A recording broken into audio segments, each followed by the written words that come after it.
Hi everyone, this is Ashley with CT Marina Digitals. I'm going to do a tutorial to show you how to use my new Solar Eclipse inspired backdrops in Photoshop.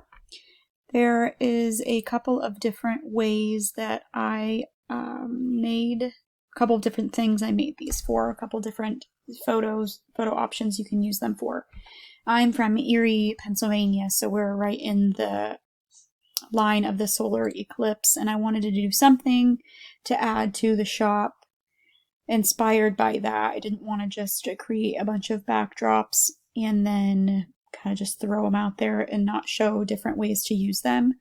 Years ago, when I first opened up my shop, I did a bunch of different silhouette digital backdrops, and I think this would be a cool way to use these. And then I'm also going to show how to use them as just a digital backdrop overlay as well. So I'm going to go ahead and get started. I have two files also in the folder for download. I have a vertical and a horizontal, which I can open that one. Elevation, which you don't have to use. I just put them in here so it's something you can use. It's a little bit easier to do it and to edit that way when you can even create grass or do sometime, even if you just do a flat line and like they're on concrete or something of black, just to give it that silhouette look. So I'm going to go ahead and get started with this one. I'm just going to have my image open already. So when you photograph somebody for this, you obviously want to photograph them from behind because you want them obviously looking at the eclipse, which would be in front of them. You would be photographing from behind. You could do it facing forward, say if it was like a selfie type image, but I think it looks cool or cooler if they're facing the actual eclipse. So I'm just going to go ahead and go to my quick selection tool and I'm going to go to select subject. This typically does a good job. Just zoom in real quick and see if there's anything that is a part of the pants right there. I'm not going to worry too much about that though, because it's not really going to matter. The pants, if it was like way in here not selected, I would do that, but it still looks like normal pants. So I'm going to go up to edit, copy, and I think I'm going to do them on this one, edit and paste into my image here. And now this doesn't really matter, but it just depends on how you're wanting your final image to look, but it's going to make more sense if the darker it is, the more realistic it's going to look, because the solar eclipse, it's dark out and the moon and the sun are going to cast a lot of light. It's going to be basically backlit. So I did leave the elevation a little bit lighter, but we're definitely going to want to make that darker for at least the way I'm going to want to use it. So after you resize your subject, I would add a curves layer or levels, whatever you want to use, just to bring that down and make it a lot darker. And then you can also, you can do that too on your subject if you just want to bring down the curves. But what I do, or you could just bring down the curves and the brightness. But what I do is I'm going to delete those real quick. If you right click in here in your subject box and select pixels, edit, fill, and just fill with black. And that's just going to fill your subject completely with black. You may want to do it a couple times actually, because sometimes, especially if it's a brighter subject, it won't fill in the edges quite as much. And then I want to make so I'm going to make this a little bit darker here, just to kind of match my subject a little bit more. And then zoom in, create a layer mask on your subject, because you may just need to go around and use a black brush at 100% opacity and brush off that little line that's showing on the back right there by their feet. Okay, so we have our silhouette done. Now we want to create a new layer, and then we're going to drag it all the way to the bottom. And then you can go up to File and Place Embedded. Navigate to the folder wherever you have your overlays saved and select whichever one you want to use. So if I went ahead and did grab this one and then resize. Oh, 1 second. I'm going to press that check mark. This curves layer right here, we only want it to apply to the rock. So you can either hold down Alt and click between those two layers, or you can right click curves and create clipping mask. And that's going to make it so it's only applied to your rock there. And then I'm going to grab my eclipse layer again, and I'm just going to resize it. And as you can see, that adds it right behind, or in front of, I guess, your subject. And you can kind of resize this and put it wherever you'd like. And then the only extra thing you may need to do is go into your subject or your rock and add maybe just a little bit of blur right to the edges there, just to get rid of that fine line. That'll do it. Or you can either create a layer mask and use a brush, black brush, and just kind of, if there's any brighter edges or any edges that you need to brush off of that, you can. That looks pretty good though. I'm going to go up to my subject and just check to see. I think it looks good. If there's a little bit of light, that's okay, obviously, because there's light coming from the solar eclipse there. So I'm also going to add a little bit of blur to that digital backdrop, just because our subject is more in focus. So you would have some blur added to that. I don't want to add too much because I want it to be part of the main focus too. Okay, and then you may need to just want to add a little, just some shadow right behind your subject on that rock. So you can go ahead and click on your rock layer and create a new layer on multiply blending mode, or you can simply just click on your rock, use your burn tool on shadows, and just brush that in. You could do it that way, but I like to do it in a separate layer so I can get rid of it or brush it off if I want to, if it's too much. Your brush, I'm going to use a soft brush this time at about 25% opacity. Make it about as big as the shoe there, and then just brush in that shadow behind there.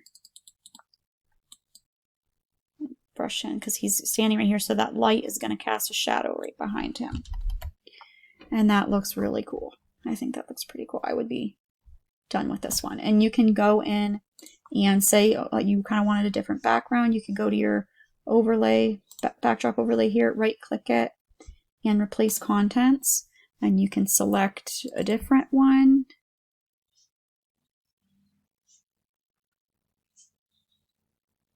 And it's going to automatically replace that. And you can resize and do whatever you want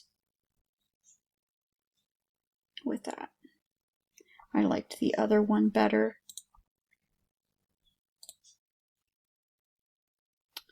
Let's see, do a different one. This one looks pretty cool. And you could do this with families, you could do it with single people, you could do it with your kids. I used to do a lot of silhouette digital backdrops with my daughter when she was younger. Actually with both my kids and my dogs too. I did an Easter one once. I think it's a simple and fun way to do digital backdrops. This is kind of taking a long time to, here we go. That one's pretty cool too, and it's got the clouds in there.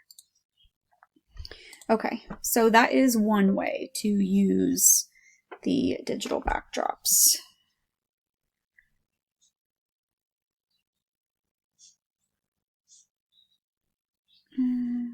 Come on. Okay, now I'm going to go into my maternity image here. And if you've seen any of my other videos, you should probably know how to do this already, but I'm just going to go to my quick selection tool and select subject. I just noticed that I opened up my vertical, this is working so I can't change it back to that, my vertical elevation. I opened up my smaller file, my 72 dots per inch, but it'll be, or pixels per inch, it'll be 300 in the files in the computer, or in the Dropbox for you. Okay, I'm going to, now it selected her, but it didn't select much of her wrap, so I'm going to go ahead and do that real quick on the parts that it didn't catch.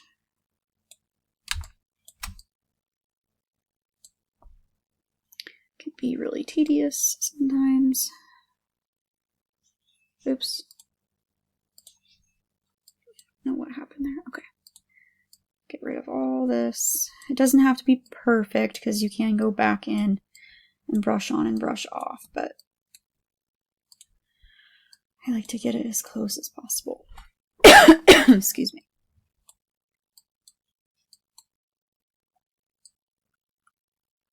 Okay, good enough for now. I'm going to go ahead and duplicate the layer, create a layer mask, press Control or Command on Mac +I on the keyboard to invert that layer.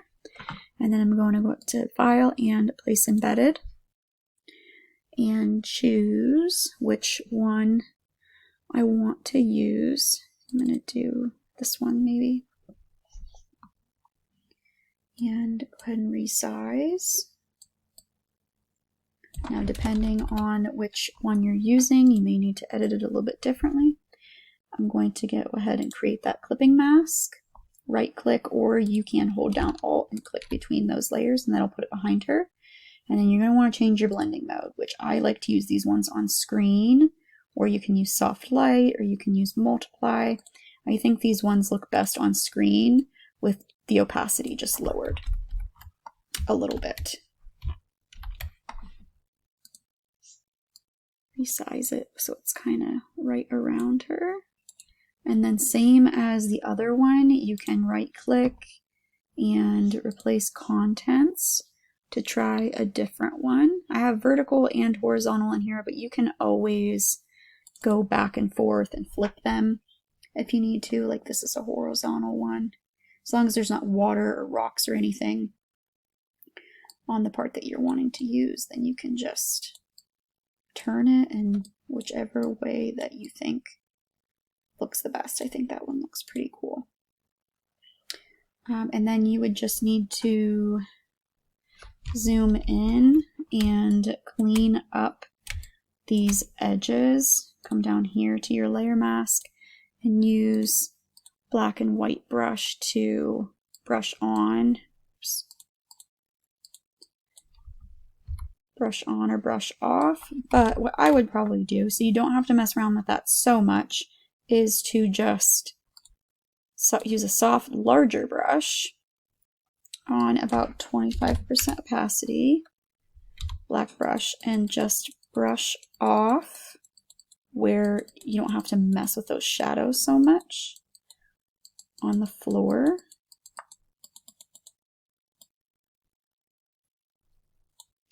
That way you don't have to zoom in and mess with it as much. I'm going to make this 100% real quick. Just get rid of these edges over here. I'll lower my opacity just a little bit more.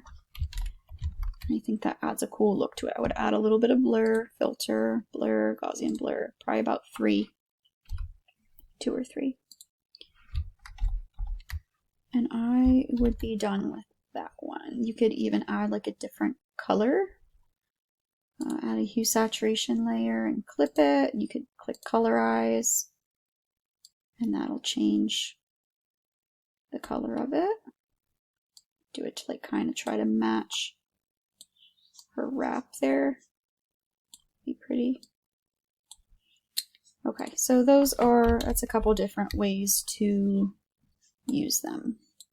I thought those would be pretty cool to add and edit to like your Instagram or something during the solar eclipse. If you have any questions, you can send me a message or you can ask in the group. If you're a studio photographer, I would love for you to join the group on Facebook. I will link it in the description.